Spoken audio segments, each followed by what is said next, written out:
I guess if you are Syrian, then you are celebrating.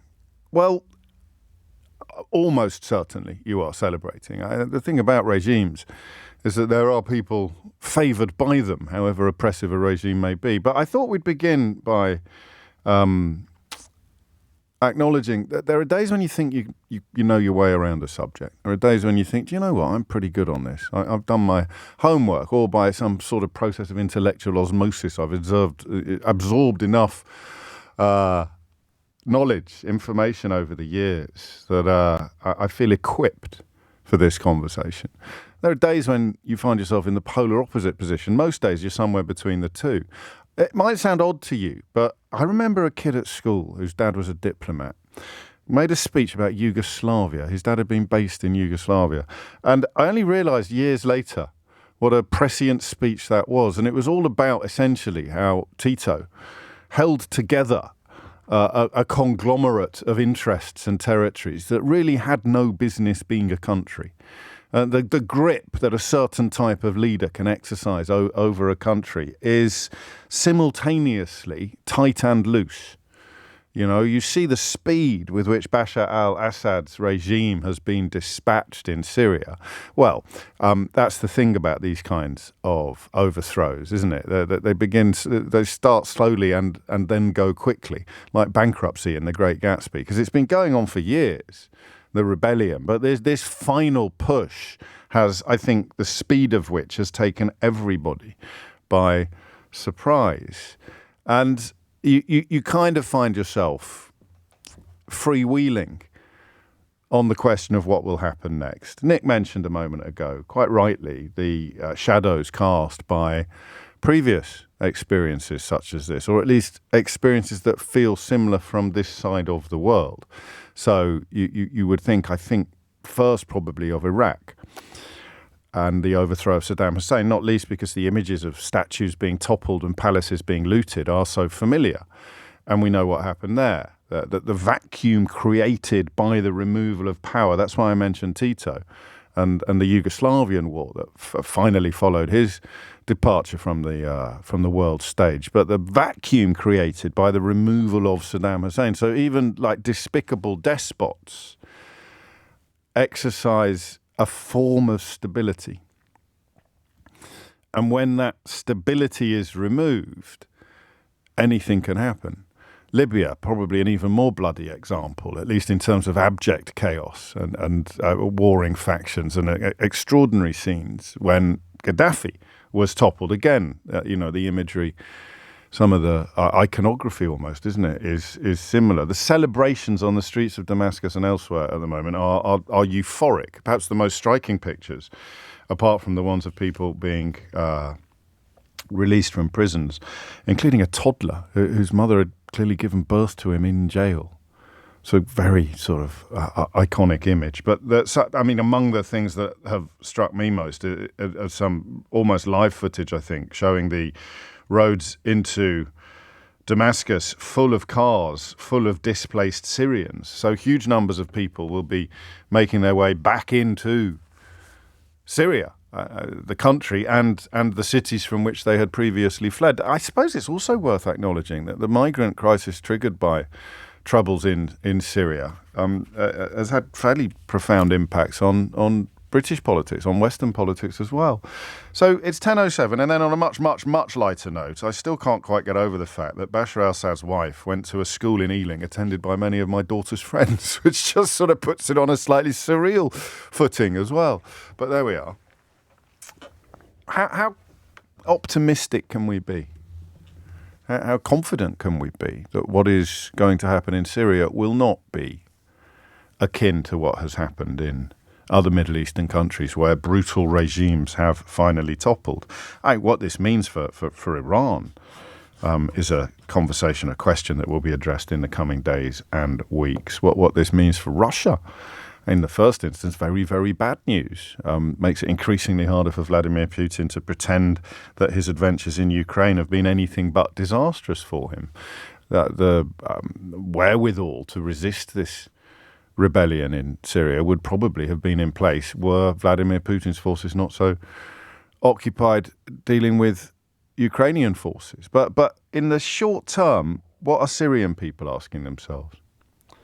What are Syrian people concerned about? I'm going to take a gamble this morning. I'm going to roll the dice. I'm going to cross my fingers and speculate that there will be enough people listening to this program in this country and beyond who have investment in Syria, emotional investment in Syria, who have links to Syria, family, even friends. But there will be enough people listening to the program to help us get some sort of handle on the interests of the Syrians, the Syrian people. What are you most worried about? What are you most optimistic about? Give us an idea of what this means. The scenes, as I say, are absolutely extraordinary. But we have seen such scenes before, and we have seen what can happen next. So how optimistic are you, and why? Obviously, I'm hoping lots of people will say very, very optimistic, James, and then give me loads of really good reasons for it. But that's the risk I'm taking today. You know, we could book a bunch of guests who you've already heard on other programs and other stations. I might see if Oz is around, catch up with Oz Chatterjee, because he gave us such an extraordinary insight on Friday into events that have now unfolded subsequently. And I have a friend as well called Hassan Akkad, who you may have heard on my Full Disclosure podcast, who gave me my first insights into. I don't want to sound glib, but the nature of being a refugee is something that very few people in this country properly grasp. So Hassan described a relatively gilded middle-class existence in Damascus, but then you become an enemy of the regime, or your family becomes targeted by the regime for speaking out, for speaking up, and suddenly you're making your way across the world with a mobile phone and a bank card in your pocket, and nothing else is certain or clear. So that idea that, I don't know whether we sometimes fall into the trap of thinking that all people who end up refugees must have been living in huts back in their country of origin. Refugees can come from wealthy backgrounds. They can certainly come from comfortable backgrounds. Many, if not most of them do. In terms of political persecution, in terms of fleeing political persecution, you've got to have a degree of profile, a degree of status to be a meaningful enemy or threat to the state. And that's why the sight of the prisons, 100,000 prisons coming open and people pouring out, some of whom haven't been seen for generations, men grown old in jail for no crime in any meaningful sense, no judicial process, just the government, the regime, the secret police didn't like the look of you, so they've locked you up for 20, 30, 40 years. So that's really where I want to go this morning with your help. 0345 6060 973. There will also, of course, be people who have knowledge, more knowledge than I have. This isn't one of those mornings where I feel fully equipped to conduct a conversation. These are the days when you can be fairly confident the monologue will come in on time, because I haven't got a great well of knowledge or information to draw on, but I'm extremely curious and I want to be optimistic.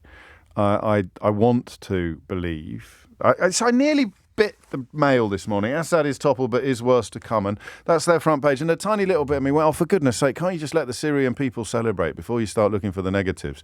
But then the more I dwelt on it and the more I thought about it and the more I reflected upon what has happened in Iraq and Libya and Afghanistan, the more I found myself thinking that, you know, an Islamist leader making his way into the capital as the UK government contemplates the possible lifting of the terrorist description to describe his organisation.